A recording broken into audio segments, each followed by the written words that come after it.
तो 3 दिन पहले हुआ है। वो बच्ची कॉलेज में मतलब वैन से आ रही थी, तो बेसमेंट कॉलेज की बेसमेंट में वैन खड़ी थी। वैन वाले अंकल ने बाकी सब बच्चों को ऊपर भेजा और इस बच्ची को रोक दिया कि रुके, आपसे फीस की बात। जय हिंद दोस्तों, स्वागत है आपका अपने चैनल क्राइम स्टोरी बाई वकील बाबू में। दोस्तों, इस वीडियो में मैं एक ऐसी घटना के बारे में बात करूंगा जो कि तकरीबन 20 से 25 दिन पहले घटित हुई। और इस घटना में सबसे शर्मनाक चीज़ ये है कि ऊपर से पॉलिटिशियन के प्रेशर और अमीर आदमी के प्रेशर पड़ने की वजह से एक लड़की जिसके साथ रेप हुआ, जिसके साथ इतनी उसकी दुर्दशा की गई कि जो लड़की आईसीयू में एडमिट हुई, जिस लड़की की इज्जत के साथ खेला गया पूरे कॉलेज में, उसका बाप मानने से इनकार कर दिया कि मेरी लड़की के साथ रेप हुआ है। सिर्फ क्यों? सिर्फ इसलिए कि उसके ऊपर अमीर आदमी और वहाँ के पॉलिटिशियन का प्रेशर बनाया गया कि अगर तुमने ये बात कबूल की तो तुम्हें जान से मार दी जाएगी। इसमें कितनी सच्चाई है दोस्तों, आज तक इसका खुलासा नहीं हुआ है, परंतु इस केस को आप समझिए, उसके बाद आप खुद समझ जाएंगे इसमें कितनी सच्चाई और कितना झूठ है। दोस्तों, ये कहानी है पाकिस्तान के लाहौर प्रांत के पंजाब कॉलेज की। पाकिस्तान के लाहौर डिस्ट्रिक्ट में एक कॉलेज है जिसका नाम है पंजाब कॉलेज।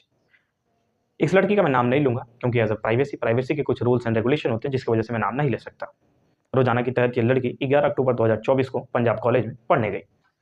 ये दिन हर दिन की तरह समान था, सिर्फ एक इस दिन में अंतर ये था उस लड़की के जीवन में कि उस दिन इसे कॉलेज का फीस जमा करना था।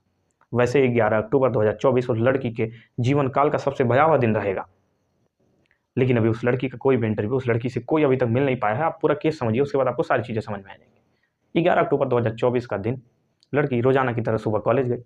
उसने उस दिन फीस जमा किया। शाम को जैसे कॉलेज की छुट्टी हुई, फिर वो कॉलेज से निकली और घर की तरफ जाने लगी। जब ये शाम को निकली और घर की तरफ जा रही थी, उसी समय गार्ड ने, जो उस कॉलेज में गार्ड थे, गार्ड ने इसे रोका और बोला कि उसका नाम लेते हुए लड़की को बुलाया। लड़की ने इसे देखा, उसके बाद बोला कि आपको ऑफिस में सर बुला रहे हैं, आपने फीस जमा किया था, उसमें कुछ डिटेल्स गलत हो गए हैं। लड़की को भी लगा कि चीज़ें सही हो सकती हैं, क्यों गार्ड साहब मेरा नाम लेके बुला रहे हैं, फीस तो मैंने जमा किया ही था। उसके बाद गार्ड के पीछे पीछे लड़की जाने लगी, जबकि ऑफिस फर्स्ट फ्लोर पे था, गार्ड ग्राउंड फ्लोर बेसमेंट में जा रहा था।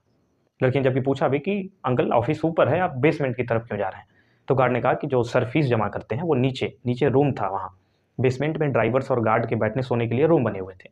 गार्ड ने कहा कि जो सर फीस जमा करते हैं वो नीचे बेसमेंट में हैं, वो निकल ही रहे थे, तभी उन्हें याद आया तो मैं आपको बुलाया, तो नीचे सर आपको बुलाए हैं मिलने के लिए। लड़की भी मान ली और नीचे बेसमेंट में उसके साथ चली गई। उसके बाद गार्ड ने जबरन से पकड़ा और उस रूम में बैठा दिया। उसके बाद रूम को बाहर से लॉक कर दी। उसके बाद लड़की के साथ गार्ड और वहाँ और भी ड्राइवर्स थे जो कि उस कॉलेज की गाड़ियाँ चलाया करते थे।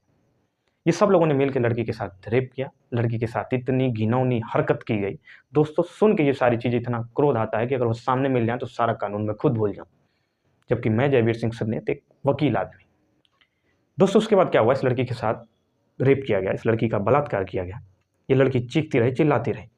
संजोग इसका बढ़िया सिर्फ ये रहा कि उसी कॉलेज के एक टीचर उसी बेसमेंट से अपनी गाड़ी लेके निकल रहे थे, तभी उसने सुना कि कोई लड़की इस रूम से चिल्ला रही। उसके बाद उस टीचर ने रूम बड़बड़ाया, गार्ड निकले, सब निकले। टीचर ने जो वहाँ किया हो वो खुलासा भी नहीं सामने निकल के आया। टीचर उसके बाद उस लड़की को बैठाता है, उसको हॉस्पिटल में एडमिट करने के लिए ले जाता है। उसके बाद इसके परिवार वाले को इन्फॉर्म किया जाता है, इसके सारे परिवार वाले भी आते हैं।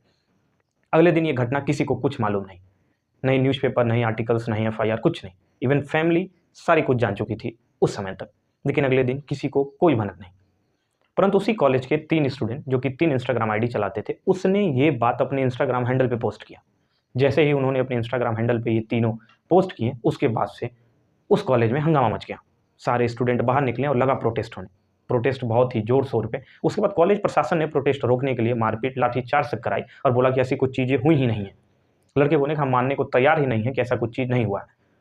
उसके बाद कॉलेज वालों ने उसकी फैमिली के ऊपर प्रेशर बनाया कि तुम मीडिया के सामने आओ और ये कबूल करो कि हमारे कॉलेज में ऐसी कुछ भी चीज़ें नहीं हुई हैं। अभी जैसा आपने ये क्लिप देखा, इस क्लिप में जैसे जो दिख रहे हैं वो है लड़की के पिता। लड़की के पिता वहाँ के well known social media channel पे, न्यूज़ मीडिया चैनल पे आते हैं और कहते हैं कि हमारी लड़की के साथ ऐसा कुछ नहीं हुआ, सिर्फ वो पैर फिसला, गिरी, उसके पीठ पे चोट आई, जिसकी वजह से उसे हॉस्पिटल ले जाना पड़ा। बच्ची का नाम लिया जा रहा है इसमें, तो इसमें यह है कि इसमें कोई ऐसी चीज़ नहीं है कि हमारी बच्ची घर पे एक इंसिडेंट मतलब हुआ है कि पाँव स्लिप होने की वजह से वो गिरी हैं, तो उनको बैक बोन पे चोट लगी है, जिसकी वजह से वो आईसीयू में गई हैं। लेकिन मेडिकल रिपोर्ट्स और 11 अक्टूबर को यह घटना घटी। 20 अक्टूबर तक वो लड़की आईसीयू में एडमिट रही।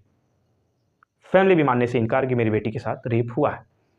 उसके बाद भी वहाँ के स्टूडेंट जो कि पंजाब कॉलेज में पढ़ रहे हैं विद्यार्थी, वो मानने को तैयार नहीं। उसका रेप किया और उसके बाद वो बच्ची बेहोश हालत में पड़ी रही। मुझे वो अपने पेरेंट्स को मिली, कैसे मिली ये मुझे नहीं पता, लेकिन उसके बहुत मतलब बुरी हालत थी, बेहोश हो गई थी, उसके मुंह पे से क्रचेस वगैरह थे। और ये बात मेरी फ्रेंड ने एडवाइज़र से की, हमारे फ्लोर के। तो उस एडवाइज़र ने कहा कि मैं आपके मुंह पे थप्पड़ मारूंगी, आप अपनी ज़ुबान को कंट्रोल में रखें, ऐसा कुछ भी नहीं हुआ, जबकि ये बात सच है। वो इसके बाद भी कहें कि नहीं, उस लड़की को सामने लाइए, वो लड़की अगर ऐसा बोलेगी तब हम मानेंगे, परंतु वो लड़की की हालत इतनी गंभीर है कि वो किसी के सामने नहीं आ सकती। इस केस में अभी तक कुछ नहीं हुआ है दोस्तों, इस केस में अभी तक कुछ नहीं हुआ है। अभी भी सारी चीज़ें दबा के रखी गई हैं, और वहाँ सिर्फ और सिर्फ क्योंकि कॉलेज के जो डायरेक्टर हैं वो काफ़ी वहाँ के वेल नोन रेप्यूटेड पॉलिटिशियन भी हैं, वहाँ के वेल नोन पॉलिटिशियन से उनका कॉन्टैक्ट है, काफ़ी अमीर आदमी हैं, तो ये चीज़ें अभी भी दबा के रखी गई हैं।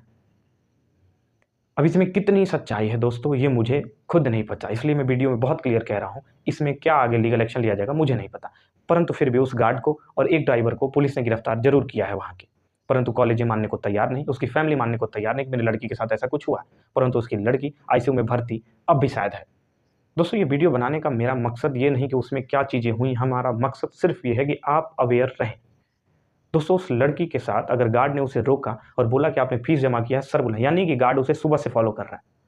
गार्ड को ये चीज़ें सामने नहीं, गार्ड उसे कई दिनों से फॉलो कर रहा होगा, तब उसे उस लड़की का नाम, उस लड़की ने उस दिन में फीस जमा किया, ये सारी चीज़ें उस गार्ड को पता। दोस्तों, इस कहानी से सीख आपको ये लेनी है, इस घटना से सीख आपको ये लेनी है कि आपको हर जगह सतर्क रहना है। अगर आपके कहीं 500, 1000, 2000, 10,000 रुपए डूब भी रहे हैं, अगर आप देख रहे हैं कि सुनसान इलाका है, रात होने वाला है, तो आप उसे छोड़ ही दें। दोस्तों, इससे आप क्या कहना चाहेंगे इस वीडियो में कमेंट सेक्शन में ज़रूर बताइएगा। फिर मिलते हैं दोस्तों अगली किसी केस स्टडी के साथ। तब तक के लिए मैं आपसे एक ही रिक्वेस्ट करूंगा कि इस वीडियो को शेयर जरूर करें हर उस लड़की के साथ, हर उस लड़की और महिला के पास जो घर से बाहर निकलती हैं, इवन जो घर में भी रहती हैं, उन्हें जागरूक रहने की बहुत ज़रूरत है। इसी के साथ मिलते हैं दोस्तों अगली वीडियो में। आज के लिए इतना ही। जय हिंद।